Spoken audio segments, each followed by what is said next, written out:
I call him Mr. Death because that's basically, he comes to show me when someone's going to pass away.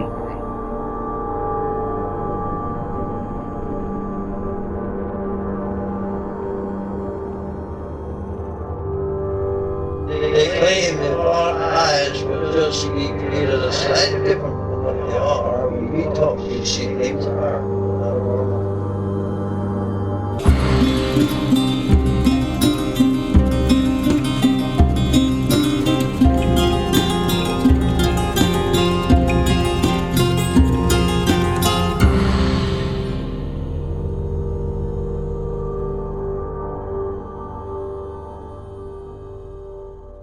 Welcome to Strange Familiars.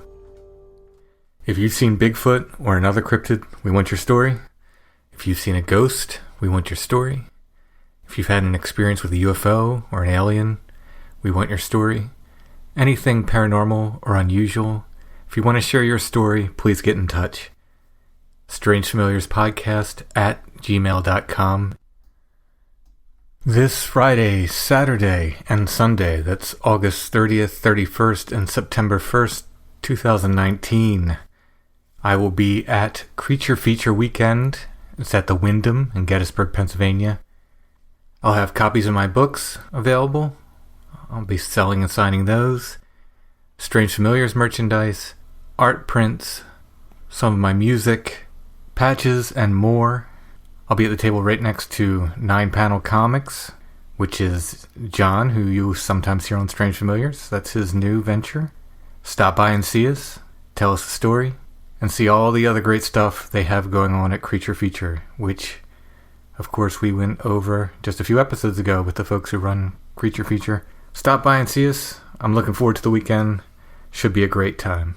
That's Creature Feature Weekend, this coming weekend, at the Wyndham in Gettysburg. CreatureFeatureWeekend.com for more information. We've got a great guest tonight. Kim has many different stories she'll be telling from throughout her life.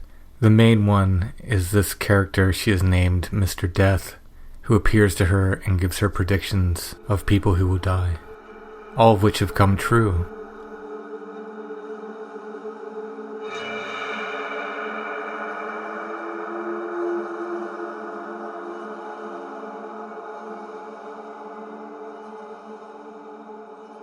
We're talking with Kim, who has had a lifetime of seeing the same man. He isn't wearing flannel, though. He's a bit different. So this started when you were a child? Yes. There was a strange occurrence before my first encounter with this man. And I was around 6 the first time I had I came across him. It wouldn't be until I was an adult when I found out just how much time I was gone, you know. There's missing time associated with it. Oh, yeah. Yeah. My dad came from up north, and my mom is from the south, so I was raised in the south. And this would be the second time that I went to visit my father's side of the family. I was just an infant the first time I had been there. Basically, to me, this is my first time being around the area, so I didn't know the area at all. And my grandparents fostered children after they had raised theirs, and they had just taken a foster child in like 9 months before, and he became what I always called my foster uncle because he stayed with us. Anyhow, my sister, who's almost 8 years older than me, and one of my cousins and I, we went on a walk. And my sister and I never, got along really. And she looked at me more like the bratty sister. And in my mind, I swore she said, "Let's ditch her." And they took off running. Well, I decided that I'm going to take a shortcut and I'm going to beat her back to my grandparents' house, and she's going to get in trouble big time. Now, don't ask me how I knew that I was going to take the shortcut because I've never been in this area. I don't know anything. But I knew to go across this bridge, and there was like a wooded area off to the right side. I knew that once I went over the bridge to go right alongside those trees. Well, I ended up in a cemetery. And as I'm walking through the cemetery, there was a man, and he was dressed in a three-piece black suit, and he was as pale could be. And I didn't try to make eye contact with him, and I was trying my best to ignore him as I kept walking faster. And as soon as I got up to him, he had a very angry look on his face. And he reached out and he says, "Now I've got you." And when he reached out to grab me, I went right through him. And I just took off running. And I get to my grandparents' house, and my mom is in the kitchen and she's crying and upset. I come walking in, and of course she's hugging me and she's asked me, "Where have you been?" And I said, "Well, I just went over the bridge." And I'm thinking that I have beat them back. And I'm telling her what has happened. She looked at me and she said, "Well, they're out looking for you." And I said, "What?" And she said, "Yeah, they've been looking for you. You scared all of us."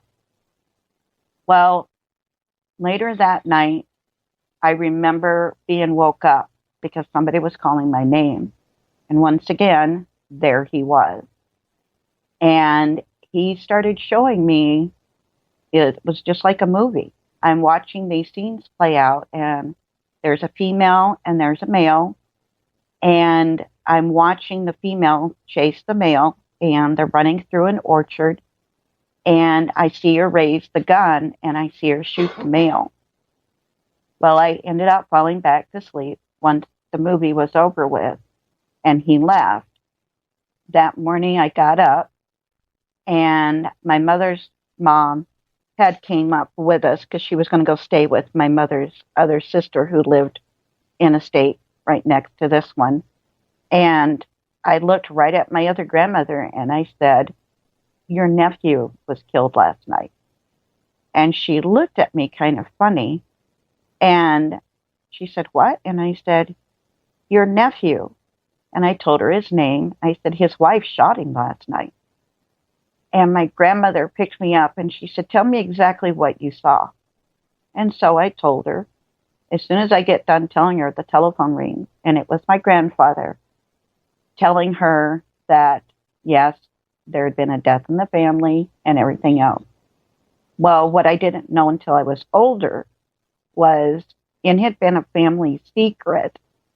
The woman that was the mother of this young man, she was engaged to one of my grandmother's brothers, but she chose to marry somebody else, and she was expecting at the time.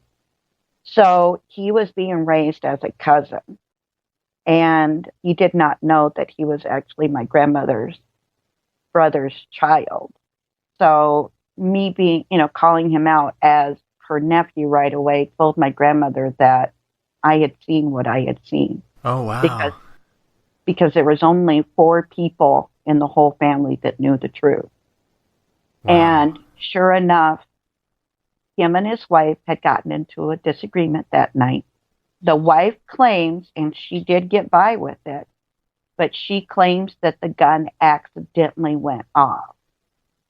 And my grandmother so many times wanted to be able to use my story because she knew that it was for real, that I had seen exactly what played out, but they couldn't use it, And so they knew that she basically got by with murder because I watched the whole thing on a movie screen. Wow. And every time I have seen him, now right after, I don't want to jump too far ahead, but, what's really weird is, like I said, it was like a movie. When we got back home, there was some other strange occurrences that really happened after running into him. Okay, before we get to those, just one question. When you say it was like a movie, did you see it kind of like, I guess essentially, where was the screen? In other words, was it like a hologram in front of you, or did it play in your mind, or on the wall, or where did you actually see it? No, he had me sit on his lap, and all of a sudden it was just like it popped up, and it just started playing out. We walked through the house because I described to my grandmother the inside of the house, and she had been there a couple of times, and she said I described it to a T. I described to her how they went from the living room and he went out the back door, which was attached to the kitchen, and out through the orchard. And I said it was just when he got right outside the orchard is when she fired the gun. She told the police that she tripped, and that's how the gun. She meant to only scare him, but that it was accidental. And I told my grandmother, I said, no, I remember seeing the angry look on her face and her lifting the gun and purposely pulling the trigger. And they did have an orchard behind their house, and in other words, all the details basically checked out. Yeah, yeah. Wow. And like I said, me calling him her nephew was the first indication that I knew what I was talking about to my grandmother, because there was only 4 people that knew the actual true story. Right. Wow. Yeah. That is amazing. Yeah. So when you saw him that night, so having seen him earlier in the day, and right. It sounds like he kind of scared you a little bit earlier in the day. Yeah. Yeah. Was he equally as scary that night, or was there something more calming about that encounter? When I first seen him, as I was walking up to him, I didn't have any fear of him. But because I didn't know him, I didn't want to, engage in a conversation. I just thought, well, I'm just going to keep doing walking and just ignoring. But when he reached out for me and I went right through him, that scared me. But when I seen him later that night, I was not scared at all. And I've never been scared of him. And I don't know how to explain it, but I've never been scared of him at all. Even though I know he's bringing bad news, I've never been scared. And, we're going to go forward and, as we mentioned, you've seen him several times throughout your life, right? Mm-hmm. Yes. Has he aged or changed his look in any way, or is he always consistently the same? Nope, he's always consistently the same. He's always wearing the 3-piece black suit.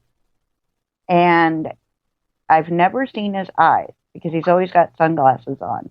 It's weird. The only thing that has changed are those sunglasses. And it's like the sunglasses change with the time, whatever time, year that we're in. It's almost like those sunglasses change with that. But other than that, everything stays the same. That's so interesting. This is so interesting.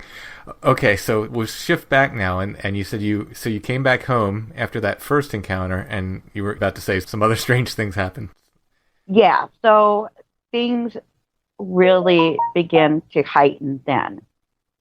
We get back, and one particular night, it's just my mom and I at home, and my sister was at a birthday party. And somebody had came by to speak to my dad, and she informed him that, my dad wasn't home. She didn't know when he was going to get home. So they left. Well, we hadn't been watching TV for very long after they had been there. And my mother decided that she was going to pick my sister up early from the birthday party. So we did. And we hadn't been home very long from picking her up. We had the house that we were in, there was a lot of windows all around this house. And my mom, when it was just us, if my dad wasn't home, we usually watched TV with no lights on. She always liked it that way. Mm-hmm. So we're sitting there, and all of a sudden, it is just like there is a person at every single window around the whole house, and they've got 2 flashlights, one in each hand, and they're flipping them up and down because there are lights just bouncing through every single window in that house. And I mean, it just lit up. And my mom took a big gasp, and her and my sister and I, she put us in her bedroom, and she put a chair up against the door. And she told us we had to be as quiet as possible. Well, as we're sitting there in the dark, you can clearly hear footsteps walking in the other room. And that's the last thing I remember. I don't remember falling asleep. I don't remember how long we were there or anything like that. It was just bizarre. And Wow. it just, weird things like that just continued, you know? It was just always something. It was just basically never a dull moment. When you say there were people at the windows, could you see silhouettes of them, or did you just assume that No, because of the I just lights? assumed that because Hmm. of the way, it's the only way I can describe how these lights were bouncing up and down in every single, I mean, there was not a window that did not have lights in it. It was weird. Every single window had these lights and they were just bouncing up and down. And it was bizarre. Where were you living at this time? You can be as general or specific as you want. In the south, at the very, very, as south as you can get. This is so interesting. So, the amount of missing time you had in that first instance, do you know about how long it was? Yeah, it wasn't until I was an adult and I was talking to my foster uncle, and there was just something about that day that just kind of nagged at me, you know? And when I would bring it up to my mother, she just didn't want to talk about it. So one day when I was talking to my foster uncle on the phone, I asked him if he remembered that day, and he said, "Remember?" He said, "I've never forgot it." He said, "You scared the crap out of me." I said, "Well, when she said, 'Let's ditch her,' why did you take off?" And he goes, "What?" And I said, "Yeah, when she said, 'Let's ditch her,' why did y'all take off and leave me then?" He goes, "Oh, honey, we didn't leave you." He said, "You just like vanished into thin air." And he Wow. said, "We looked for you for a full hour," because he said he was scared to go back and tell them that he had lost me, because he hadn't been living with my grandparents that long. And so he was afraid he was going to get blamed. Hmm. Sure. And anyway, come to find out, I had been missing for 3 hours.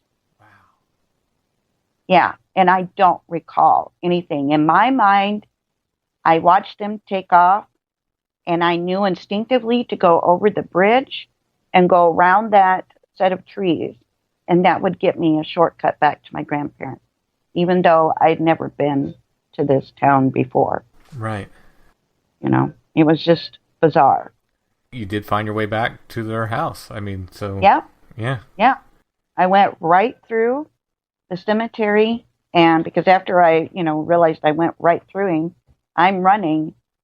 I didn't have to run very long. And I recognized my grandmother's house right off the bat and my aunt's car and went right in the back door. Wow. Yeah. Where do we go next then? Every time I've seen him, like I said, it's always been to let me know something bad's going to happen.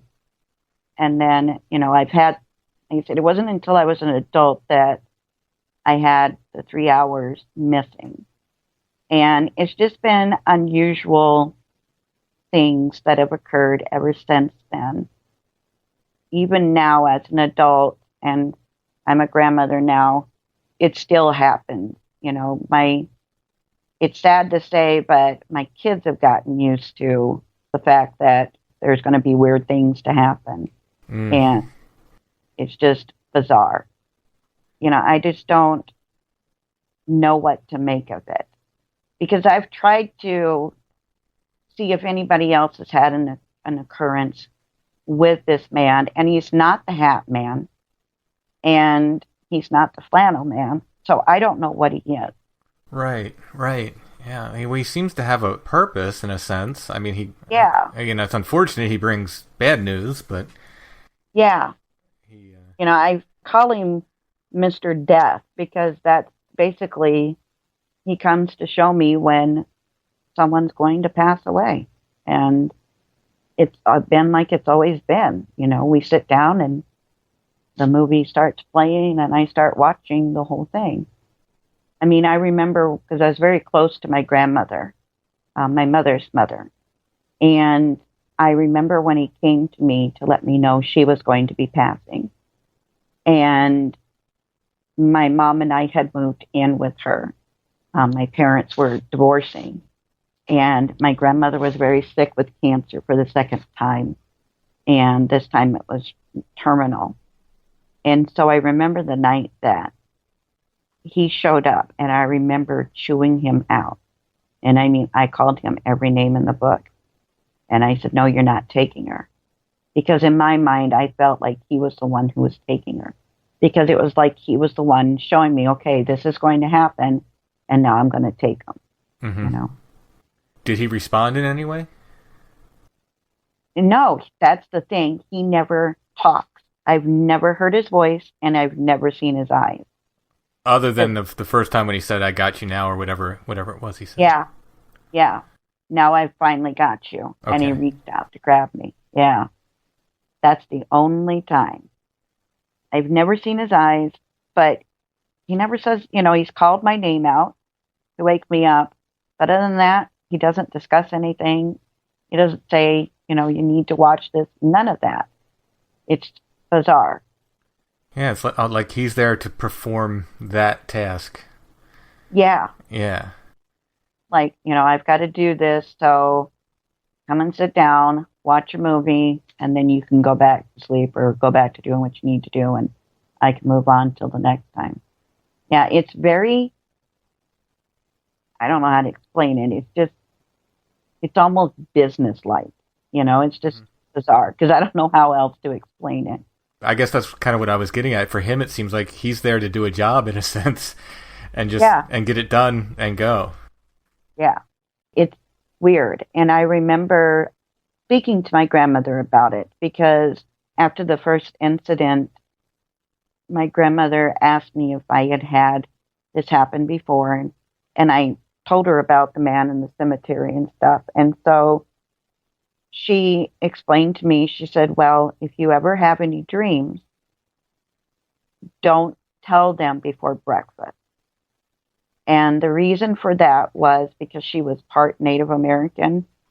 The reason for it was that if the belief was, if it was a superstition, basically, and if you told it before breakfast, then it would for surely come true. My mother told me that when I was little. Really? She said whenever I had bad dreams, she said, don't tell your dreams before breakfast.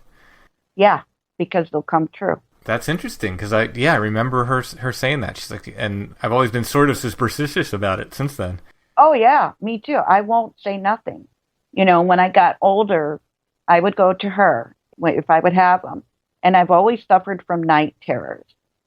And she told me one time, because I said, Grandma, I don't understand why I need to know before they pass away. Am I supposed to tell them so that they can finish something?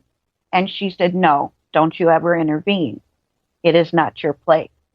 She goes, I don't know why you have to know, but there's a reason. But you must never intervene because it's not your place. And so I just never do. Yeah, I think that's probably wise. Yeah. The couple of friends that, I've known all my life that know about this, one time they joked around and they said, well, if you ever see me die, you'll tell me, right? And I looked at them and I said, no, I won't, because it's not my place. I said, if you think about it and I tell you, you're going to try to prevent it. And it is what it is, And so I still don't know why I need to know, but I do. So about how many times overall has this guy come to you? Oh, every single time someone I know is going to pass away. I mean, how many times total has he, has he come to you in your life, roughly? I'd say well over 20 times. Oh, wow. Okay. Yeah, because unfortunately, he has came to me, our daughters, two of their classmates was in a horrific accident, and I knew that one of them wasn't going to make it. And then a month after that happened, our middle daughter's friend was killed in an accident, and I knew it before it happened. And it's hard as a parent because I want to tell, but I know I can't. I want to prepare them in some way, but yet, how do you prepare them? It's kind of like stuck between a rock and a hard place. Yeah, and I mean, the way this stuff works, I almost think, I don't know. Like, I don't know that it would change anything, but then there's the chance that it would, and then Right. it becomes this whole weird. Yeah, it's like I often tell people don't 100% trust these messages you're getting from whatever these things are. The other, it's just a shorthand term I use, because Right. sometimes they're right, sometimes they're dead on, and then sometimes they're not. Now it sounds like this guy's been 100% right, but Oh, yeah. you also haven't told. You know what I mean? Who knows if telling would it then affect that? Right. Right. There is one time I slipped up, and I hollered the person's name out as I was dreaming, because I've always had night terrors. And my husband is on the our local volunteer fire department. He woke me up screaming from a dream, and I hollered out the person's name. Well, just as I hollered out the person's name, his pager went off. There had been a vehicle accident, and it was a semi truck versus car. So they were paged to this.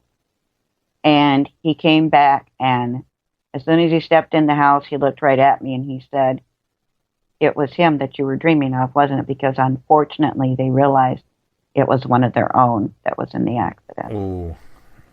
Wow. Yeah, I had hollered out his name. Mm. But I didn't, say his last name. So I felt pretty bad, because this was the first time I had ever done that. Mm-hmm. I just felt horrible for saying it, because I had always kept quiet. Wow. Yeah. So these other kind of strangenesses, do they tend to pop up around the time when you see this guy, or are they just? No, they're completely random sometimes, and sometimes they're not. But what I find interesting, and I've kind of questioned, several years ago, my sister basically slipped up and told something to me that, for whatever reason, my mom never wanted me to know. But when I was younger, and as soon as I could start walking and stuff, they would end up finding me outside in the middle of the night. My sister said they would move the locks. They put locks on the doors, and they'd put, chain locks and stuff. And they could never figure out how I got outside. And they would either find me in the front yard, or they would find me in the backyard. And I would just be there. And when they would ask me why I was outside, I'd tell them, well, I'm playing with my friend.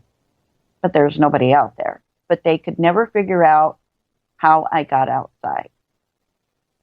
So the doors would be locked from the inside, in other words. Yes. Wow. And it would be outside. And there was never a chair up against the door. And when I asked my mom about it, I know it creeped her out really bad, because she was like, "I never wanted you to know that, and I don't want to talk about it." Huh. And yeah. And I do not walk in my sleep. So it's weird. And ironically, my sister said the last time I did it was a month before the incident up north. And I don't recall it. So that kind of ended when you were fairly young then. Yeah. Yeah. And it was almost like, as soon as I seen him, then me going outside stopped. Right. And my sister always wondered if the two were connected. Yeah, I mean, from here I'd say yes. But how? I don't know, Neither, And But yeah. certainly I could be wrong, but they feel connected, Right. And I've thought that. I have spoken to my husband and kids, and I've said that I do want to go get hypnotized to find out what happened in those 3 hours I had missing. But I want one of them to go in with me and tape record it too, because I don't necessarily fully trust hypnotism, but but I do want to know. It's nagging at me as to why those 3 hours are missing. Yeah, I've had some conflicting, having talked to people, because I'm interested. I'm to the point now where, I kind of want to know what happened in some of my, I have some possible missing time, possible abduction things. And I'm to the point now where I kind of want to know, but I've been, it depends who you talk to. Some people are very, anti-hypnosis, like very, very anti it. And then Right. other people are, I think they're cautiously optimistic. I haven't found anybody who's like, yeah, 100% it will give you the absolute truth. But Right. others are, have said they felt it helped them at least. Right. And, that may not be nothing. I don't know, Mm-hmm. but I'm like you, because part of my mind goes towards that abduction, and then the other part of me goes, okay, you're thinking crazy now. Stop. That's just too way out there, Right. but there's dots that connect. And I sit there and I go, but this connects to this and this connects to this. And it keeps pointing in that direction. I mean, there's a scar on one of my fingers. And when I asked my mom, how did I get it? She goes, I've never seen it before, and you never did anything to that finger. And I said, well, I had to because there's a scar. And every once in a while, it will really hurt. Don't know where it came from. I have no idea. It's just always been there and have no idea where it came from. Hmm. And it's bizarre. Yeah. It's just weird, and maybe she doesn't recall me doing something to it. I don't know. But it's just bizarre that after all these years that it would still start to hurt out of nowhere, Right. Yeah. because it's weird, and Yeah. it's in the shape of a perfect V. I don't know. It's weird. Huh. Yeah. Yeah, I don't know. I don't know. And I know I sound off my rocker. No.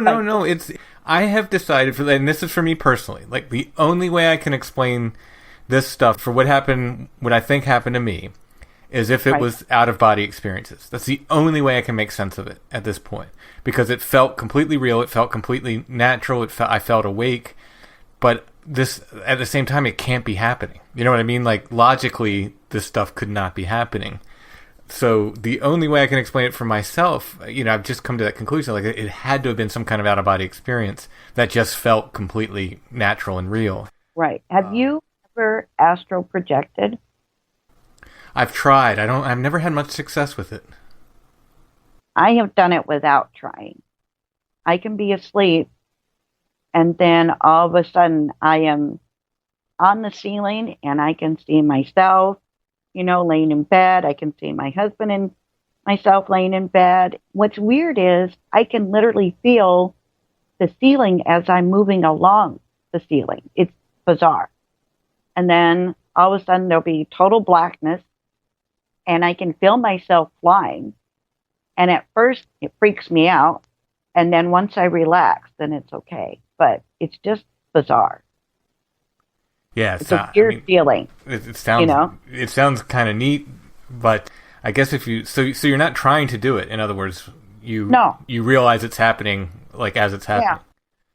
Yeah, because I can see myself and I'll, it's like, oh, there I am. I'm laying in bed, and so that's when I'll start to move along the ceiling. And then all of a sudden, the ceiling won't be there and I'll just be flying. It's like it's extremely real, but yet then I think, am I dreaming this? Because it's one of those things that's so real, you question, was I dreaming that or did it really happen? Right. And that's exactly how I've explained these, like I said, quote unquote. I don't think I was ever really abducted, you know what I mean? But that's how I explain those experiences. It felt so real. And yet, like this isn't right, but it feels it feels completely real. Yeah. It's almost like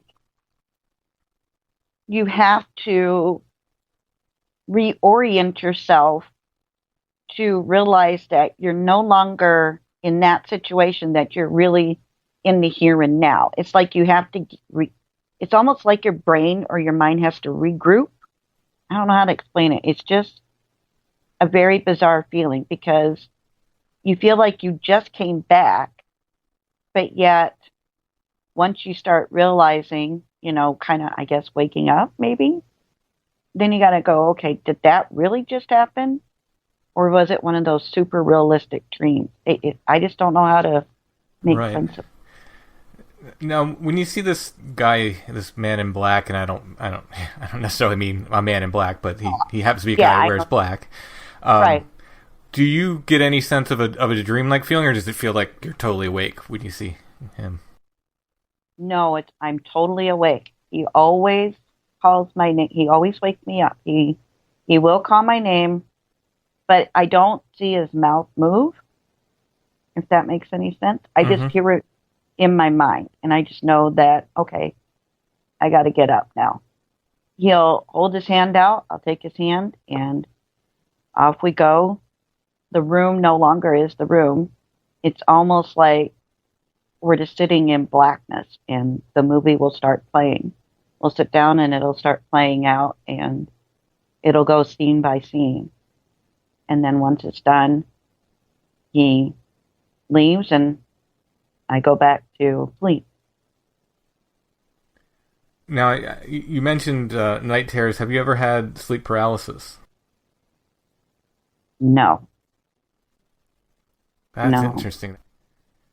no. I've never had that. And I still have night terrors as an adult. And I was told that they were supposed to go away once you became an adult, but they've never gone away. Mm-hmm. They've always stayed. And those are not necessarily tied to the visits from this guy. No, no, they could be something else.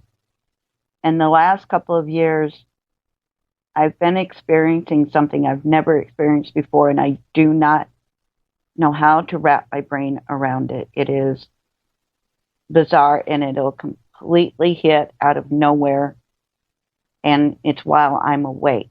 It's not when I'm sleeping. And I can be either watching TV in the living room or I can be in our vehicle. And say if I'm in my living room watching TV, all of a sudden it's no longer my living room, it's somebody else's living room. And I see people that I know, but it's like I've traveled back in time. It's almost like somebody is showing me their memory. And it may last a while. I'll watch like a whole thing. Like the first time it happened, the walls were, it was older wallpaper. And I was describing the couch. It was this green couch. And I'm describing, everything in it. And come to find out, it was an older cousin's house that I was describing because I asked my mother about it. And I seen, my grandparents, but they were younger, and my mom and her two sisters and some other cousins as adults.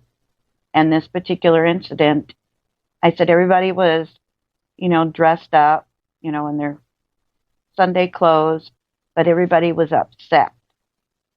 And I was telling her exactly, there was a lot of food around, and everybody was just really sad. And the only thing she can think of was a funeral for my grandmother's older brother. It's the only thing she can think of. But it met that description, like she kind of remembered that day. Yeah, because I told her exactly what my aunts were wearing, and she, it threw her back for a bit, and she was like, "Yeah, I Hmm. had those outfits," and I'm describing, right down to what their hair looked like. But it's almost like somebody showing me their memory. It's Mm-hmm. not mine, it's theirs. And it can just hit out of the blue.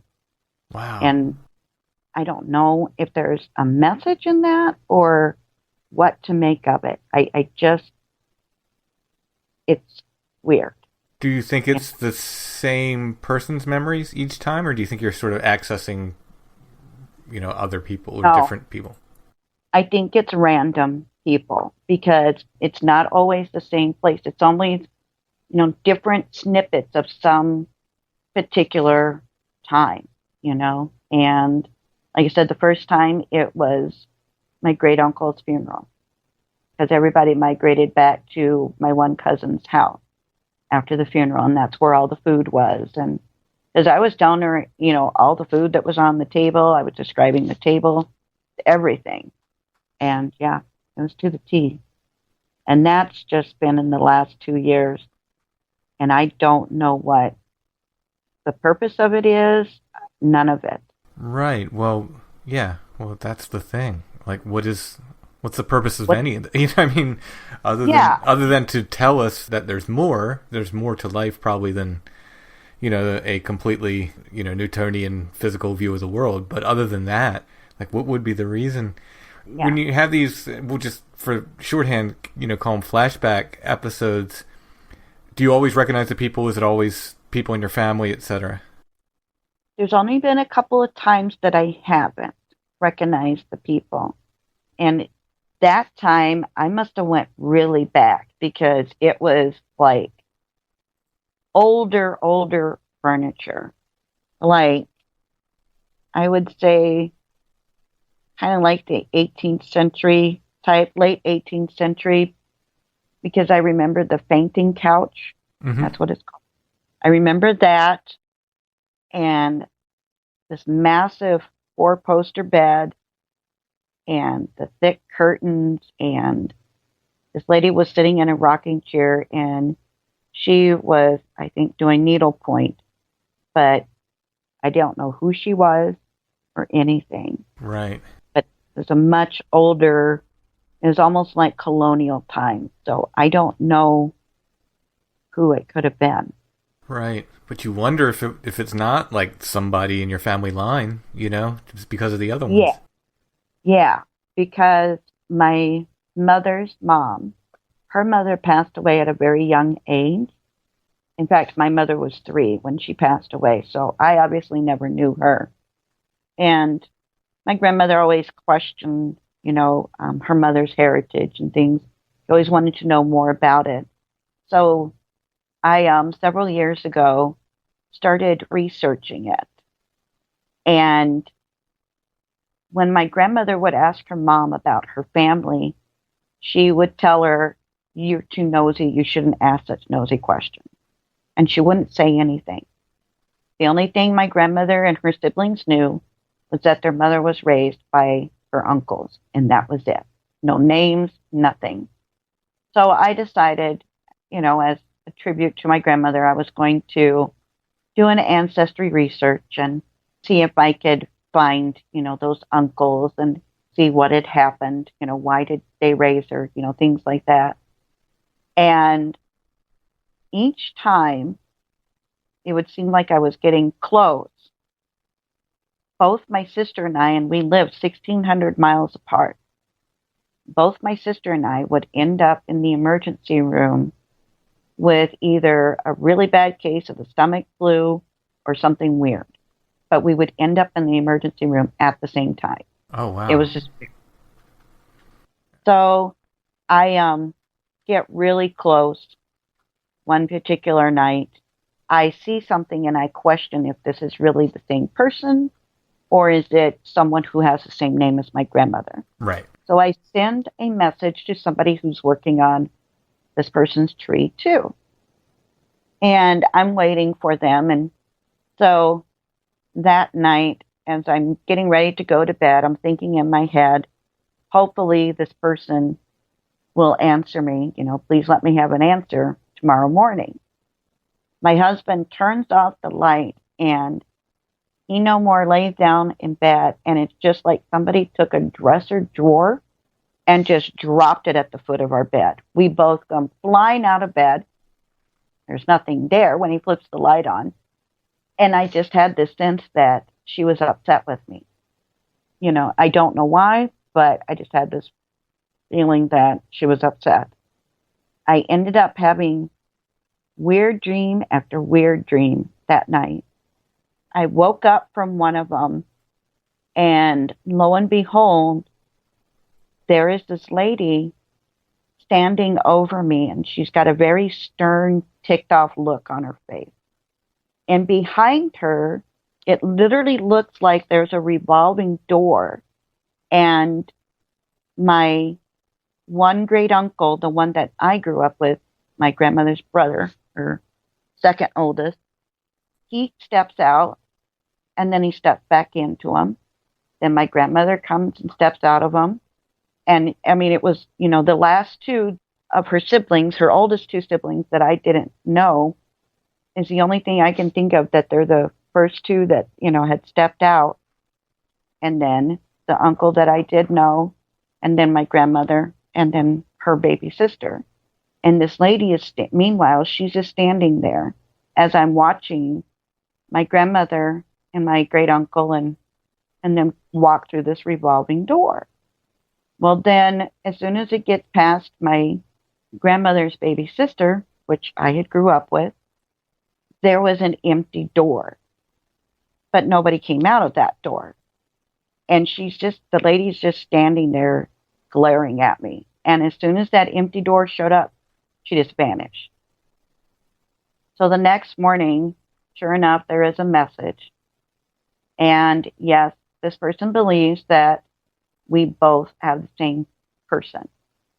Come to find out, my grandmother's mother had been married before, and she had had a child, but she walked away from that husband and that child. And so to me, in my mind, that door that didn't have anybody come out of it or anything, I wondered if that was, is that the child that she had walked away from? Right. Yeah. Wow. And they weren't, on Ancestry, they weren't able to track that child down, or? Yeah, and in fact, the girl that I had messaged, it was her husband's great-grandmother. And when she went to ask her questions, she became very upset and told her to quit looking and that she didn't want to talk about it. Wow. Yeah. That sounds familiar, huh? Mm-hmm. Exactly. And I think that was, her letting me know. I didn't want it to be known, but here it is. I'm not happy that you found it. Here it is. Right. Huh. Yeah. Seems to be something tied in with your family with all this, right? Like it seems to be. Yeah. Yeah. Yeah. Yep, it is. A lot of it is. An older cousin, we would talk every day on the phone. She would always laugh because I was so much like her versus my mother, and her birthday was actually only 10 days after mine. So that was one of the things we had in common. I had just gotten an iPhone, and I hadn't had it for like a few months. All of a sudden, Siri would just pop off by itself and say, "Could you please speak up? I didn't hear you." And it was like, what? Nobody's around the phone. It's just sitting on the end table, and it's going off by itself. So I'm thinking there's a malfunction with the phone. Well, then we started noticing it was going off at the same time every night. I started having strange dreams, and I had tried to get a hold of my oldest cousin because she's a few months older than my mom. Well, anyway, tried to get a hold of her, and I couldn't get a hold of her because, she was the one that I would go to, with my dreams, but since my grandmother wasn't, she passed away when I was almost 15. So my older cousin would, kind of help me make sense, of the dreams as best as she could. Mm-hmm. And I can't get a hold of her. Siri keeps going off, same time every night, between 9:30 and 10. And it got to the point that my husband said, "Can't you turn Siri off?" And I go, "Yeah." So I turned Siri off. Yeah, lo and behold, Siri keeps going off every night between 9:30 and 10. And this happened for about a good week. One night, we went to the store. Siri, of course, goes off by herself right on time because we had been shopping late. And my other cousin ends up calling me, and she's really upset. And I go, what's going on? And to find out, my oldest cousin had passed away. And because she lived by herself, they didn't find her for 3 days. So she had been in her house for 3 days. And as soon as we found that out, Siri stopped going off between 9:30 and 10. Because the neighbor recalled her letting the dogs out at 9 o'clock that night. And then that was the last time. So we figure the 9:30, 10 o'clock is probably when she passed away. Oh, wow. Yeah. And then you stopped having problems with the phone once you found that out? Siri stopped going off. Huh. Yeah. It was weird. Yeah, But yeah, but the man in black is the one that, and that missing time, that's I think out of everything, that and the night that all the lights were bouncing, through every single window, those are the two that really bother me, Mm-hmm. Yeah. The other stuff I can handle. When is the last time you saw this man in black? And last time, which oddly enough, he did not come to me when my older cousin passed away. That's what's bizarre. He did not come to me. But the last time was 6 months ago. A kid that we had considered him like one of ours. He was our middle daughter's best friend, and he took his own life. Oh, I'm very sorry to hear that. Yeah, he was a good kid. And that's the last time I've seen him. Hmm. That one, I wanted to cuss him out like I did my grandmother because I didn't want it to be true, Right. but I didn't say anything. Yeah. Yeah. Wow. Yeah. I've tried to make reason out of it, try to figure it out. And on one hand, you would think that maybe it would be comforting to know, like you can prepare yourself. No, But I would not want to know. I think it's a burden, honestly. mm-hmm, I really do. I would not want to know for yeah, a second. I don't envy this at all. no, and that's exactly what I call it. I don't call it a gift. I call it a burden because I feel helpless. Especially when you see the person and but you can't say nothing. Yeah, yeah. I in no way, no how would I want that. I feel for you. I really do. It It sounds, sucks. yeah, not. In no way can it be pleasant. No, it sucks. Do you, Or you see their family, mm-hmm. and sometimes you want to say if it helps. I know they didn't suffer, but yet you can't. Right. It's just because you literally watch their final moments being played out, and it sucks. Is it usually like the kind of the next day kind of thing where it plays out, or sometimes are you given more lead time? Varies. It varies. Yeah, it varies because one of the most bizarre thing is I was about 19, and my mother did not like for me to talk about him at all. And I had been so used to talking to my grandmother. And all I would say was, he came to me last night. Then my grandmother would, tell me, well, you got to remember, it's not our decision. It's Mm-hmm. and it is what it is. And, she would always help me make peace with it. My mother, on the other hand, she just didn't like to talk about it. And I remember one particular time she got upset and she said, well, I just think that you've been doing this for attention. I think it spooked her or something, but she just felt that I did it for attention. So one night we had went out to eat and we had seen a movie. So she's bringing me back to my place, and she decided to take the back roads to my place. As we turn the corner, there sitting on the bridge in a car is the guy. He is sitting there. My mom literally slams on the brake. And she goes, "Oh my God, I think that guy is Dad." And it sounds terrible, but for me, it was a relief that she was seeing what I had always been seeing. It was almost like he proved to her that I was not making it up, that I had always. It was bizarre, but he had allowed her to see him. Mm-hmm. And I looked over at him because she kept going, "I think he's dead." And I go, "Yeah, that's the man that I've always seen. He's the one I saw that day in the cemetery." And her eyes were just huge as saucers. She just looked at me and she didn't say any more. And in fact, she didn't talk to me for a good 2 weeks. I think it really spooked her. So did he move at all when you Nope. saw? No. Stayed, nope, just sat there as still as could be, did not move one muscle. Wow. Do you remember any details about the car he was in?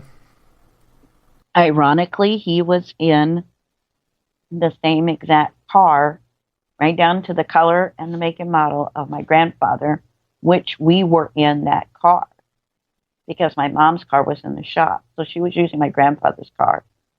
And the exact mirror image of his car is sitting right there on that bridge. And 3 months later, my grandfather passed away. Oh, wow. Yeah. Wow. Yeah. She got angry with me for a while after that one. And she's like, "You knew. Why didn't you tell me that I was going to lose my dad?" And I told her, I said, "Because Grandma told me never to do that, that it's not my place." And so she was pretty mad at me for a while. But it was just, she finally admitted, she didn't believe me. And so there he was. He made sure that she saw him that night. Huh. Yeah.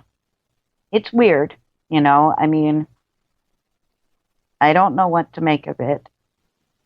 There's Do you have any feelings or any sense of it? Like, do you relate it to, like, ghostly activity, or do you think there is something, relative to UFOs with it, or do you just try to not guess at all? He's not a ghost, that's for sure. I mean, he's as real as you and I are. Mm-hmm. It's weird because in the cemetery, I went right through him.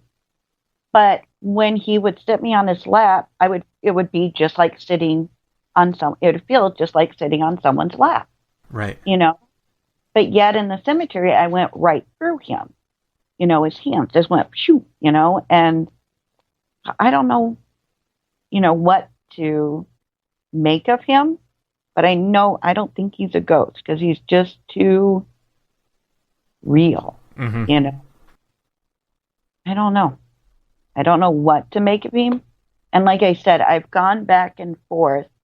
And in fact, this weekend, I was watching a couple shows on the History Channel. I love Ancient Aliens. Mm-hmm. And the new show that they have where it's the declassified that they've started showing. I don't know if you've seen that yet. I haven't seen it yet, but yeah, I know what you're speaking of. I just haven't seen an episode yet. Okay, it's really good. Well, there was an Ancient Alien episode that I had not seen, and it was abduction stories. And so I had recorded it, and I watched it Saturday. Well, there's something that they said in there that they said that a lot of the abductees have in common that I can't get out of my mind. And they said that they have the RH factor. Mm-hmm. Well, I have RH. I'm O negative. Mm-hmm. And in fact, I had to have the Rogan shot whenever I was expecting one of our girls. I would have to have that shot before, as soon as they found out I was expecting, and after I delivered the baby. So, because my body would have attacked the baby because of the RH factor. Right. Yeah. That's one of the things they have to test for when anybody's pregnant, I believe, right? Because yes, yep, mm-hmm. That's right away because they've got to give you that, and then plus they got to test the baby's blood so that they'll you know, Right. 'cause there's maybe a chance the baby may need a blood transfusion. I don't know if they're still doing that nowadays or not, because everything's changed so much. But yeah, it's weird. But, like I said, part of my brain goes that way and leans towards the abduction part because of things that have happened. And the other half of my brain goes, no, that's too far out there. Right. Right. It's, I don't know if it's denial. I don't know. Well, no, I mean, I think you're being as honest as you can be. I mean, I don't know is really the only true answer I think we can give on any of this stuff, as frustrating as it is. And like you were saying, like, why are you shown these things? You might not know the reason. We might not ever know the reason for any of this stuff. I don't know might be the only answer we can ever give, which is, so I mean, I think that's very, very frustrating to some people, but it's also a truth that we might have to live with. Right. And even as a kid, I don't know how to explain it. I just always knew, or I've always felt like we would be extremely naive to believe that this is the only planet that would have life form on it. Yeah. And as I got older, the more, I would become intrigued with the thought.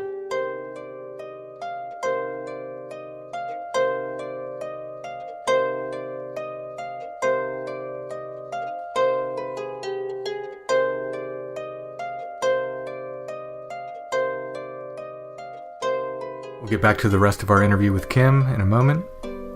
I want to thank our patrons who make Strange Familiars possible. Strange Familiars is brought to you by our patrons. Without our patrons, we could not do the show. If you like what we do, and you want to get more Strange Familiars, please consider becoming a patron at Patreon. It's patreon.com/strangefamiliars. We do at least one full extra episode of Strange Familiars every month for our patrons. Often we do more than one episode. And we give other bonuses besides. You can check out all the levels of support at Patreon. Again, that's patreon.com/strangefamiliars. If you don't like the idea of a monthly subscription and you still want to help out, in the show notes at strangefamiliars.com, you will see a paypal.me link. You can do a one-time donation that way. Another way everyone can help is to like and subscribe to the podcast wherever you're listening, whether it's iTunes or YouTube, Stitcher, wherever, and leave us those nice 5-star reviews.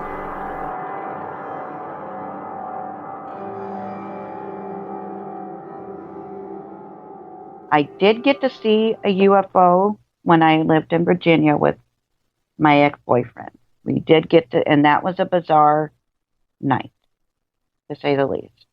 I never wished to see one, but he always wanted to see one, And we were both living and working in Virginia.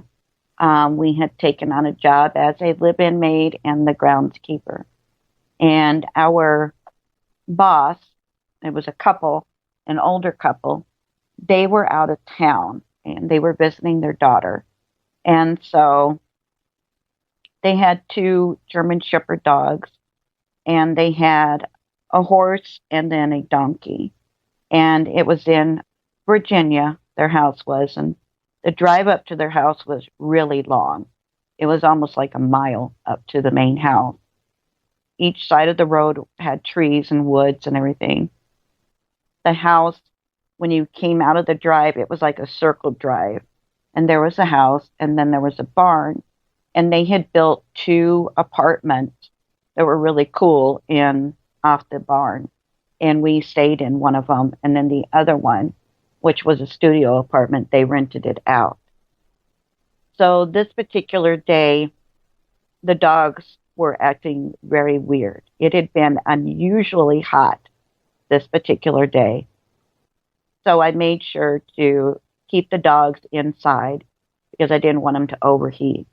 But of course, they would need to go outside. And so they would go outside and do their business. And then they would come in and lay down on the nice, cool tile. Well, later that evening, we're in our apartment. And my boyfriend at the time said, I'm going to go across and make a sandwich. Do you want anything? And I said, no, I'm good. I'm not hungry right now. So he said, okay. So he steps out, and I mean, it was almost like he turned around and came right back in. And the dogs had went out with him. He comes back in. They are now belly crawling and whimpering back into our apartment. And I looked at him, and he's as white as a sheet. And I said, what's going on? You look like you've seen a goat. He said as he was walking by our car, something growled from underneath the car. And he said it was just a weird, deep growl. And he said for a minute he thought about getting down on his hands and knees to see what it was. He said, but it was like that. Something told him, nah, just get the dogs. And he said as soon as the dogs got up to the car, they never barked. They immediately dropped to their belly and started whimpering and shaking. So they come back in, and they will not go out after this. I told him, I said, well, there is woods all around us, but who knows what kind of animal, is under there. I said, maybe you should just wait a while, maybe it'll go away.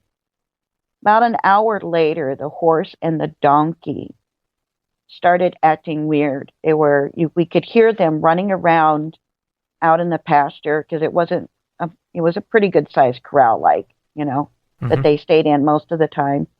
And then they could go back into their stalls at any time that they wanted to from the corral. But you could hear them just running like crazy out there. And I told him, I said, something is scaring them. I said, we've got to get them in the barn. I said, because I don't want them to have a heart attack or something. I said, but something's out there. And he goes, yeah, but if it's a coyote, I don't got a gun or anything, and I don't want us to get attacked. And I said, well, yeah, I understand that, but I don't want to have to explain to them that we didn't try to get them to safety either, because, they were expensive, the horse especially. And so we go out there, and I mean, the horse is just running like crazy. Its ears are back. Its eyes are wild. Its nostrils are flaring. So I know that she is terrified. The donkey is making sounds. He's running around. He's kicking in the air. But there's nothing out in the corral with them. That's the weird part. There isn't anything out there. But they are acting like something is in that pen with them. So I tried to get them into the corral. They aren't listening to me.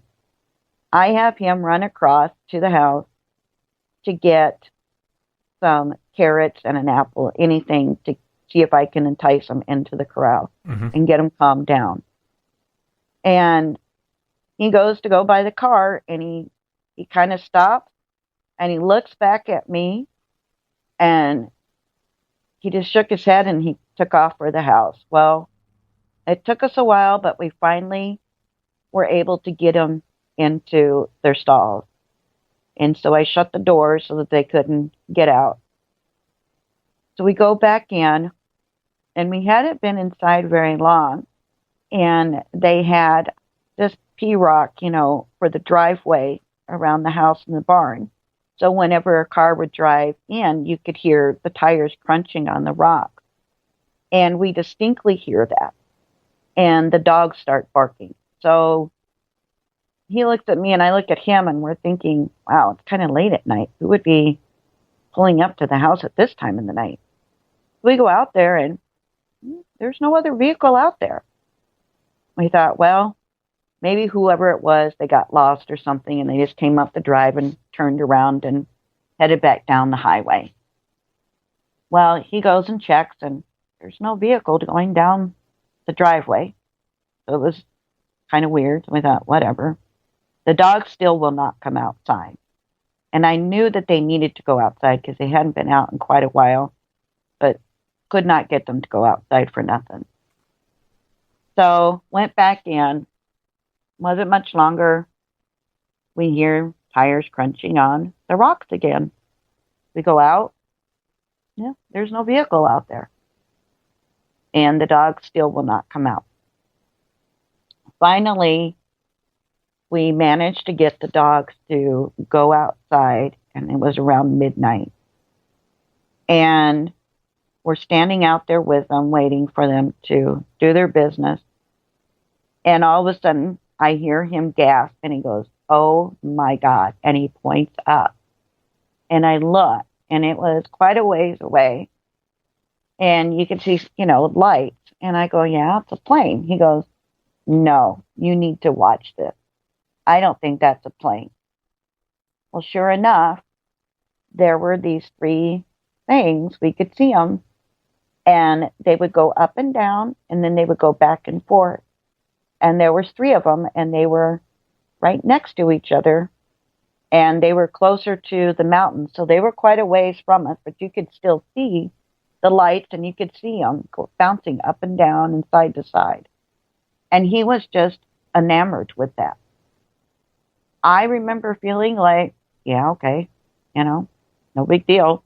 And he's just, going, "Oh my God, isn't this, he's just, he's on a high." And I'm just like, uh-huh. And he's like, "Aren't you excited?" And I'm going, "No, it's no big deal." And he's going, "What?" He goes, "That's not normal." He goes, "Do you not understand?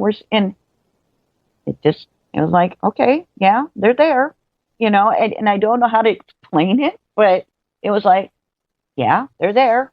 They're going to be there, like, why are you acting like it's not natural, and he's just looking at me going, and why are you acting like it's natural? Right. It's not, we're both looking at each other going, we're not, you're acting weird.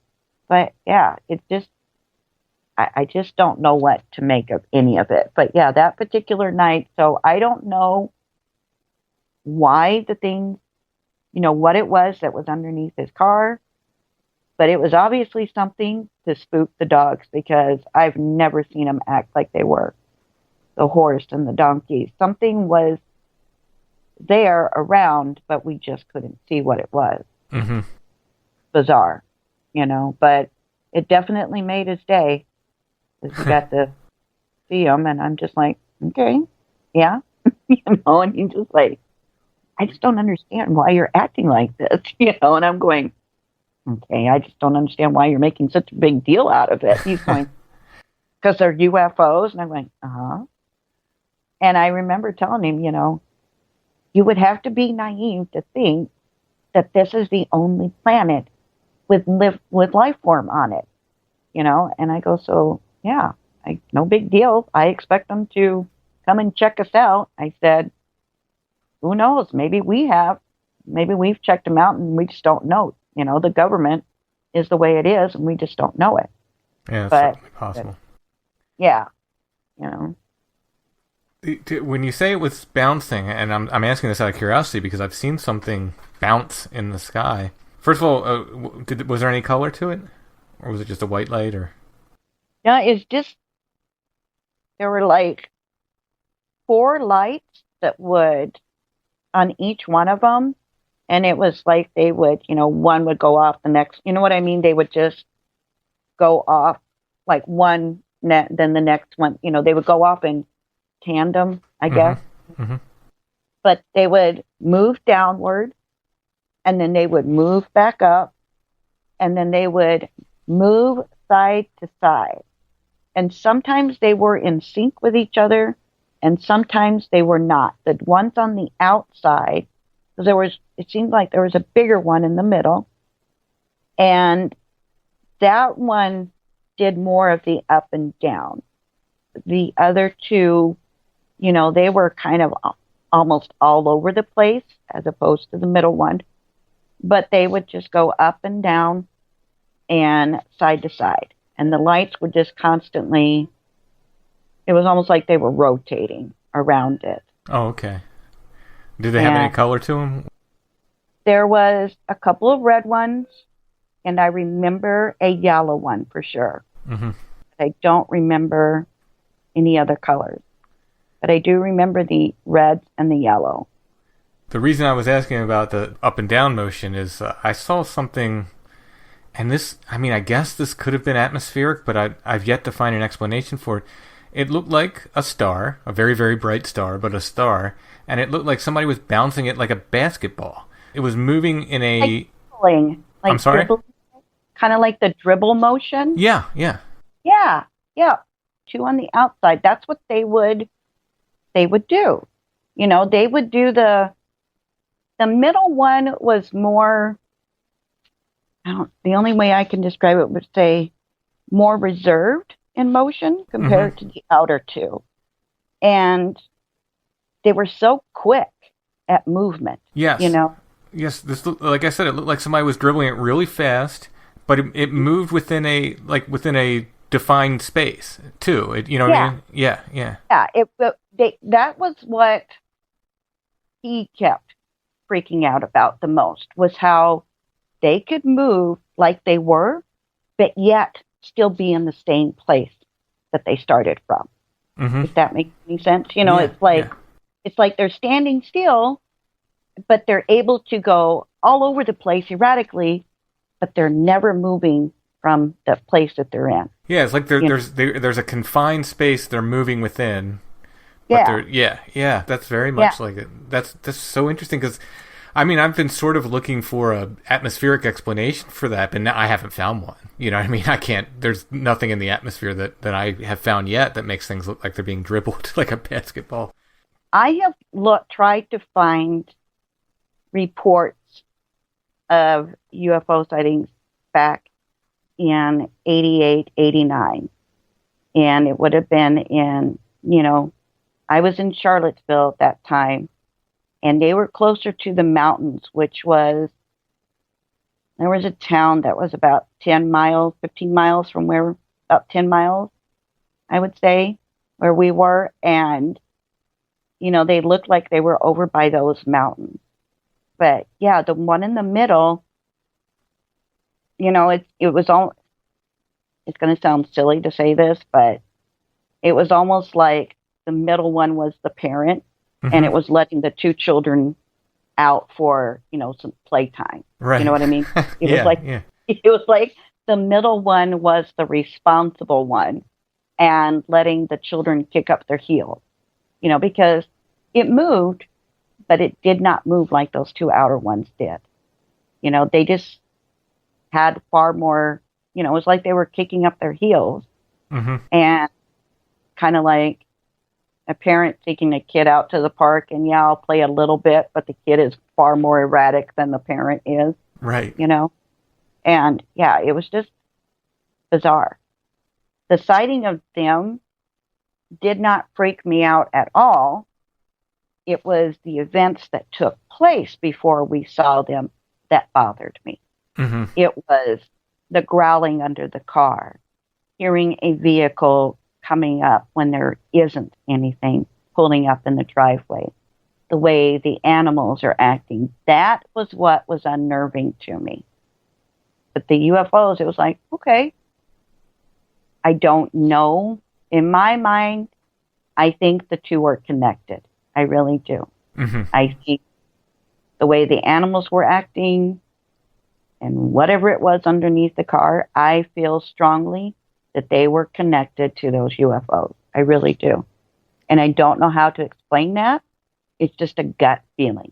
Yeah, well, I mean, it's like I point out with these, people who want to say Bigfoot and UFOs aren't related when there are so many cases when they're seen together. I mean, I can't say for sure they're connected, but I can say it's pretty weird to have a bunch of weird stuff happen, with a creature, and then see a weird light and say, and not at least note it, not at least note like, hey, these are two really weird things that happened. And I would say that it kind of applies that too. It'd be very strange to say, like, to not relate them. I think it'd be more unusual in a sense. Exactly, because Virginia has its hotspots of paranormal activity. Because of the civil, there's hotspots throughout all of Virginia. And if we had been experiencing weird paranormal-like activity before this particular night in that area, at the place, then I would say, okay, maybe they're not. Mm-hmm. But because we had not until that night, and once the UFOs left, because we watched them for like 2 hours. I remember sitting on the corral fence and we were just watching them move. Once they left, we didn't have any more of, the growling underneath the car. We didn't, the animals stopped acting weird and scared and everything else. And we never ever heard the rocks crunching like somebody driving up, unless somebody real was coming up the driveway or pulling in. Mm-hmm. But yeah, I mean, it never happened like that ever again once they left. And I just feel that the two things were connected. I strongly believe that. That's why I go back and forth on Bigfoot. There's a part of me that thinks that Bigfoot may be connected to them, and maybe some of them are, and maybe not all of them. I don't know. Yeah, the more I research and the more time goes on, I'm less convinced that they're not connected to it. But I certainly can't say for sure they are. Right. It goes back to what we were saying before. The honest answer is I don't know. Yeah. Yeah. How do you explain it? Because it's hard sometimes to find words to explain what you're experiencing or what you're seeing, but to try and wrap your brain around it, like I said, the astral projection, I've never tried it. It just has happened. It's hard to explain and put into words because you're sitting there going, okay, did I really do that? Or was that just a very vivid, realistic dream? Mm-hmm. Sometimes there's just not enough words in the vocabulary to describe it either. Yeah. Oh, yeah, exactly. That's when I try to explain that, and I say it's realer than real, I don't know. That's the best I can tell people what it's like, whatever these experiences are, these out-of-body experiences, these whatever they are. That's the best way I can, as close as I can get. I can't get any more. Yeah, I know. I get it, because, and I'm very cautious as to who I let know that I had these experiences. And there's a few that I have told, that know me. But, it's after I've known them for quite some time, and I have to really, really trust them because you're going to get those looks, Mm-hmm. and stuff. And so even though we've advanced, there's a lot of more open-minded people, there's still a lot that feel like, okay, you belong in a nut hut, Oh, yeah, yeah. Now it's essentially it's my job, so I talk about it every day. So it's a little bit easier for me now just to kind of barrel out but before I did, I remember the few people I told about the abduction experiences, you never knew the reaction you were going to get. Sometimes they were fascinated, and other times it's just that you get this stare, you could tell they're just now they think less of you, or they think you're crazy or something, Right. And you've just opened up to this very deep, important experience that you can't fully explain even. So there's that aspect. You can't give them any answers. You're just kind of opening up, this happened to me. And then, in my instance, I remember specifically one of these people just, immediately said, "Oh, did you get anally probed?" And it was just okay, I'm done. This is done. Yeah. Yeah. Oh, yeah. This one person that I honestly thought that I could trust, because you hold it in for so long, but you want to tell somebody. It's almost like you got to tell somebody because you're looking for that comfort of, it's almost like you're looking for comfort of them saying, yeah, I've had that happen too, or I know what you mean, something. But constantly holding it in, it's bothersome in a way.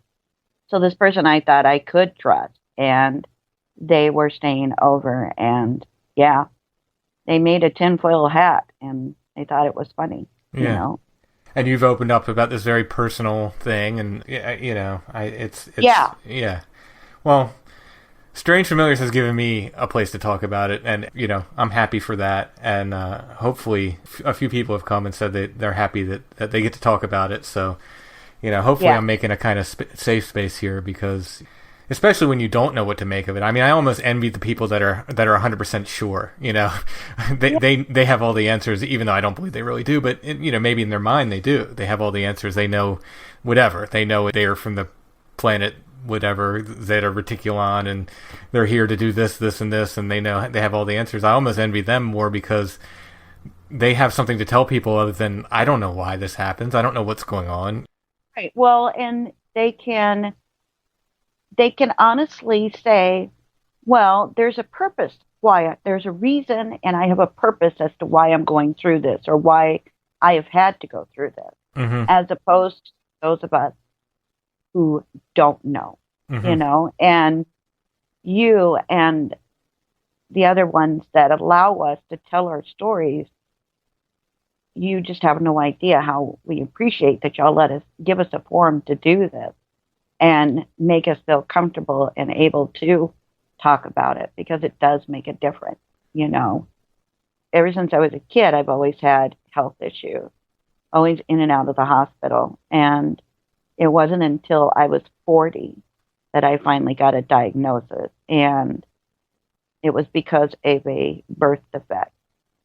And through different tests, we've also discovered that I have a couple of different birth defects, and a couple of them I question myself. It's just, they're bizarre. It's like, really? That's kind of odd. That's just, I don't know, that they're just really odd. But, I've often, unfortunately, when I finally got diagnosed, I fully believe that it had went on too long.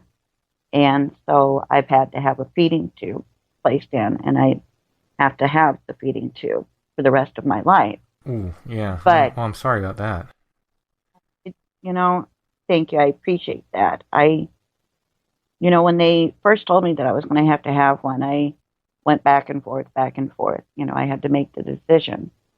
And I decided that one of the other things that three things that I've always lived by is, there's a reason for everything that happens. Always listen to your gut. That inner voice will never mislead you. And you can always find a positive, no matter how negative a situation is. And I decided that I would go ahead and have the feeding tube put in. If there were others that were faced with the same decision as me, I would help them, and I would do everything I could to help them through the process if they decided to, and everything else. Plus, I wanted to kind of break the stigma too. A lot of people have this misconception that if you have a feeding tube, well, you've got one foot in the grave, and you have to explain to them, no, it's because of the feeding tube that I don't have one foot in the grave. Right. I may look normal on the outside, but that's because of the feeding tube that I look normal on the outside. The broken parts are on the inside. And I've met some amazing people that have become lifelong friends that I would not trade for anything in this world. And it's just helped me look at life differently. And I think once that went in, that's when that urge to know even more so of that lost time and all the things that have happened, that reasoning and trying to make sense just really became strong. Mm-hmm. I don't know. Like I said, lately I've been really, really thinking about the abduction. And I mean, there's even been times that I have late at night looked on Facebook, and there is a support group on Facebook for those that have been abducted. And I've thought about, messaging the admin, and then it's like, I don't know. I'll probably sound like, some weirdo, because it's like, well, how do I know? Is there like a test, or is there, I don't know. There really isn't. I mean, that's what I found. And, I don't know if you've heard me say, but Mike Cleland, he's the owl guy, I spoke to him on Where Did the Road Go one time, and he finally put me at ease at this because I said, you know, I thought there was something less about my experience because I really felt like I never left my bed. And Right. he said to me, no, that's what I say about mine. He said, I don't believe I ever left my bed. And it immediately kind of set me at ease and kind of, I kind of, the only way I can put it is like, oh, this counts. Like mine counts. You know what I mean? This, Right. and speaking with Mike in person, I finally met him when I did the X-Files thing in Rhode Island, and sitting with him and other experiencers who are just casually speaking about this over dinner, as if it was the most amazing experience. So I would say do not worry for a second. There wasn't even a talk, and we're talking about some wacky stuff, and not once did one of us say to the other one, I know this sounds crazy, but, because we also know that's part of it. There's something built into this where you sound crazy when you talk about it. And I think the experiencers know that, especially at this point. I think people were, maybe 30 years ago, if you weren't talking about Greys taking you onto a saucer, they might have questioned, what you were talking, what happened with you. But now I think that enough stories have come out that are just so bizarre and so wacky sounding that people are so open to it. I mean, I don't know the Facebook group in general you're talking about, but I can only imagine that they would be at least open and comforting, Right. And, it's a closed group, and I completely understand that, Yep. that would just set them up for a whole host of nasty trolls and what else. And, I can see where it would be comforting because finally, there's people that totally get where you're coming from, even though, like me, trying to find words, to describe it or explain, and I'm sure that they've been there too, but they've been doing it for so long that it's like, then one day I went hiking and, it's just like, it's second nature to them. Mm-hmm. But for me, I think I've kind of had that suspicion, but I've kind of pushed it back, and it isn't until, recently that I've really been thinking that that is a very strong possibility. Mm-hmm. And because I don't know how else to explain, how can one person have as many experiences as I have had and seen things that I have had in such a long life, in such a lifespan. You know what I mean? Mm-hmm. It just, I don't know. I mean, just like my sister telling me that as a child, I'm getting outside and they don't know how I'm getting out there. And they're moving, the chain lock higher on the door and I'm still outside, Yeah. There's the windows aren't open, nothing, but I'm standing outside, by myself. And the freaky part is I'm terrified of the dark. I absolutely hate the dark. I'm so terrified of it. I will not walk from our back door to our garage without a light on. I will not enter a room that is dark. Nothing. I cannot stand the dark. I'm terrified of it. Well, Allison is sympathetic with that. I can tell you that much. You too, huh? Yeah.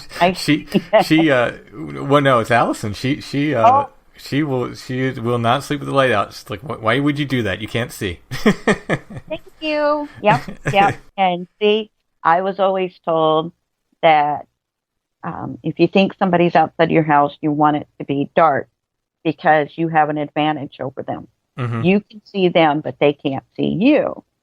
And my reasoning was, no, that doesn't give me comfort. I want the light on so that I can see them approaching me, so that I know what to do or run if I have to. But yeah, I'm going to be 50 this year, and I will gladly admit I sleep with a light on. I have no problem admitting that. Yeah, that's Allison, 100%. She's I can sleep in a fully lit room without a problem. Whereas my husband, he wants it pitch dark. So we've compromised. We found a small enough night light that it's enough for me, but it still doesn't put the room on full blast for him. So we've made a compromise, but yeah. In fact, it might have been the one night I convinced Allison to sleep with the light off was when she saw Flannel Man. Was that the first night? She said one of the few nights that I convinced her to sleep with the light out. It was Flannel Man. She uses that as reason for now. And like, nah, let's see what happens when you sleep with the light out. Yeah, she's going, see, told you this happens. We're doing it my way now, Yeah, no, I get it. I mean, I just, if we go somewhere and I've got to make sure that there's a light on, to light up my path coming in to the house. And if we forget, and I'll step into the house, and if I realize that there was no lights left on, I'm stepping right back out and I'm sending my husband in because there's no way I'm going in. He laughs at me because I can be sound asleep, and if a storm moves through and it cuts the electricity off, I am instantaneously popping up, waking him up, going, electricity is out. And he still cannot figure out how I do that. He said, I have literally watched you laying there snoring, and he said, as soon as the lights go out, boom, you're up. He goes, how do you know it that fast? I'm like, I don't know. It's just instinct, I guess. But yeah, I hate the dark. And so for me to, as a child, I question, well, what happened? I willingly I don't know if it was willingly or what, but I was obviously outside by myself in the dark as a kid. And I did it every night. And my sister said my parents even tried putting me in bed with them to see that I got up, they could, get me back in bed, and I still would end up outside. But, that's amazing. I guess it's kind of creepy. It's not creepy in as much as it. Yeah. I mean, obviously you were okay in the end. Yeah. Yep. But when I brought it up to my mom, well, I think you were sleepwalking, and I'm like, but I don't sleepwalk. Yeah. And I never have sleepwalked. And I said, that's when awfully young, right? I mean, that's exactly. That's as soon as I could start walking, yeah, they said they'd find me outside. Wow. Yeah. And I don't know. It's weird. Yeah. How did I get out there? And why was I out there? And what was I doing out there? Yeah. How long? Yeah. Yeah. Who knows? Yeah. And what little my mom talked about it, she said she would just cringe thinking about how long I had been out there before she discovered I was out there. She said she would become so terrified to sleep, that there would be times she couldn't sleep. Sure, yeah. And then she'd doze off, and yeah, I'd be outside. There's a reason for all this, I just don't know what it is or if I'll ever know what it is. Yeah. I think we may have to learn to sit with the mystery, as Josh said, and just accept that it's going to be a mystery, which is, it's not the answer everybody wants, but sometimes it's all you get. It doesn't mean it's not fast. To me, it's extremely fascinating still. I still love talking about it and trying to figure it out, but I've come to accept that we might not know. It might not be our place to know. Yeah, that's right. Because there was so much stuff happening when I was searching for my great-grandmother.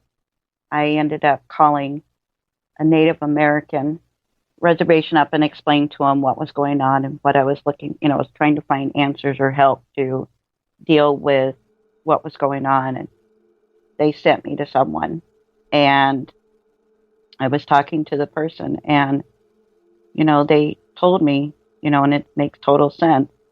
There's a reason for everything that's here on this earth. And sometimes we know why, and sometimes we never know why. We just have to accept the fact that there's a reason for everything that is on this earth. Everything has a purpose, whether it's good or evil, but we need to just accept the fact that it's here for a purpose. Mm-hmm. and it's like, yeah, I suppose, makes sense in one way, but in another way, it's like, but that's not helping me Right, find right. the answer. It's frustrating, But but it may in fact be the absolute truth.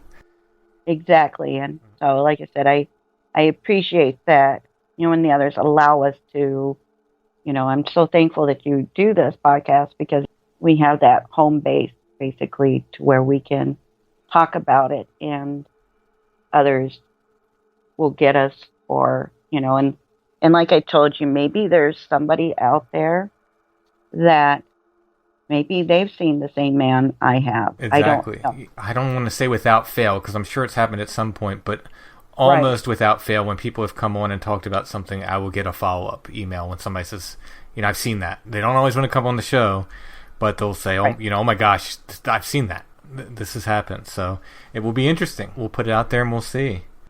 Yeah. And I appreciate you letting me do this because, like I said, maybe I look at it two ways. Maybe there is somebody else that has encountered him and has had an experience with him as well, and they just have not been able to talk about it because they don't know how to talk about it, or they don't know if it, did they really experience it, or is it their imagination? So hearing someone else, maybe that'll give them the courage. I don't know. But in the same sense, it would be helpful to me if somebody else has had the same experience too, Sure. because then it's like okay, I'm not alone in this. Right. Yeah, absolutely. Well, I will definitely keep you posted. And Kim, thank you so much for sharing your stories. Wonderful stories. Thank you so much. Thank you so much for giving me the opportunity. And like I said, thank you for doing this podcast. It's greatly appreciated. Oh, it helps me as well, so I'm happy to do it, and I'm happy to get to hear all these awesome stories from people. Well, thank you. I appreciate it. And yeah, let me know if anybody reaches out. Be interesting. Will do.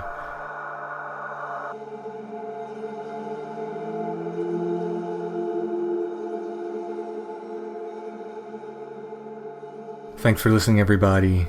I really enjoyed talking with Kim, and I want to thank her for coming on the show. We have some great shows coming up on Strange Familiars. At least 2 on-site shows are coming up. One was the trip Chad and I made to Pandemonium, which we have a lot of audio to go through, but that is coming. And then we met a repeat Bigfoot witness in Michaud Forest last week, so that will be coming up as well. And of course, lots more witness interviews and more. Stay tuned. More Strange Familiars coming next week. Remember, you can always find us at strangefamiliars.com.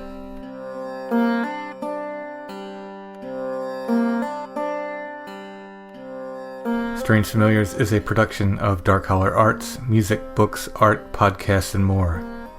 darkhollerarts.com. Intro and background music is by Stonebreath. Go to stonebreath.bandcamp.com for more. We are on Facebook, facebook.com/strangefamiliars. We also have the Strange Familiars Gathering group there, and we are on Instagram at Strange Familiars.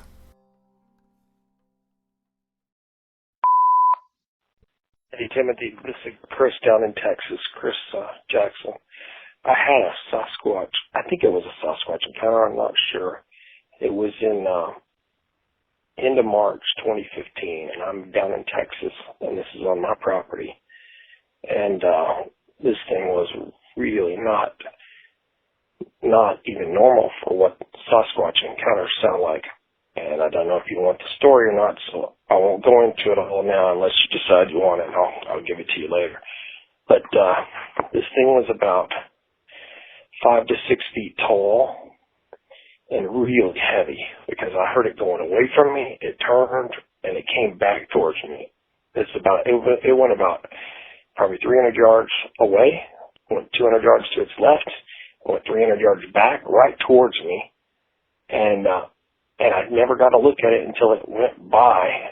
It went perpendicular to me down this little path, and I saw it cross the path, and I was stunned because I had no idea what I had seen. It was not an upright biped. It it had really long hair. It was solid black, and it had really long hair, so much that I couldn't even see its feet or any appendages, on the ground. But I could hear the ground pound when it went away, when it turned left up there, and when it came back towards me. I figured it was about an 800, 900-pound cow or a horse or something. And when I saw it, the only thing I could think of was it was like a big, tall, wide, black cousin-it. Just hair bouncing everywhere, and hair all the way to the ground. And like I said, you couldn't see its limbs. The first thing I did was, when I saw it, I looked down and I realized I couldn't see any feet or arms or anything, and it was into the brush and gone. And I never saw a head. Its head got across the road behind a little bit of brush before I saw it, but if there would have been a pronounced head, I would have seen it, and I didn't. I didn't see a head. I didn't see a face. It was just like a big mop. It was black, just kind of bouncing along and, pounding the ground. And I'll go into all the details of it if you want. This is on my property. I still own the property. I live on the property. And I've never seen anything like that before in my life. And I've been down here for 40 years. I've been on a farm my whole life, and there's nothing that looks like that. And there's certainly nothing like that's supposed to be around here. And I've listened to a lot of Sasquatch reports since then, and I've never heard one that sounded like this or that met this description.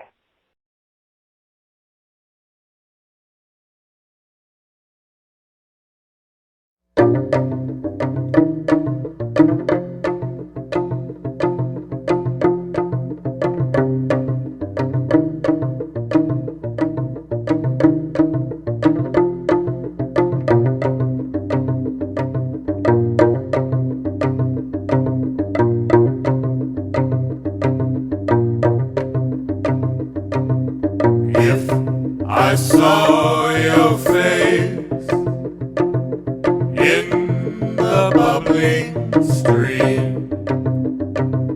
Would I see your eyes, cloud streaked in the sky? Oh, mother, why do I sit in tears, wishing I could hear your voice in my ear?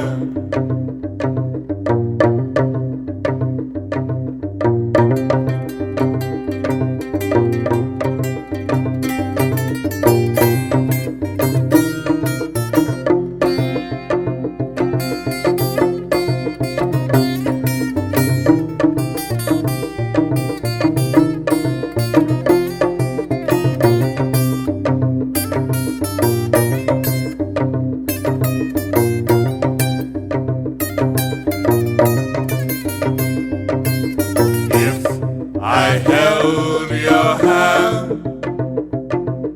in the still water. Would you tell to me the secrets of your leaves? Oh, mother, please lead me through the trees, thistle, briar, and thorn.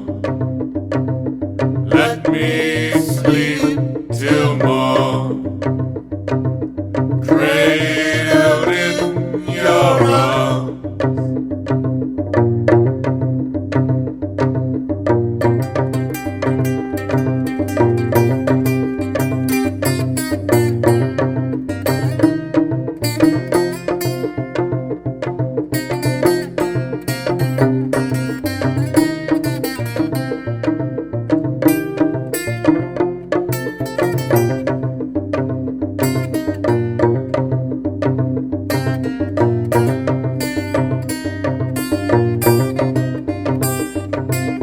If I placed your heart shining in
gathering storm.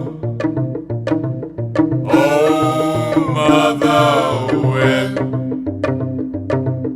will you call to me? The sun waits here for thee amongst your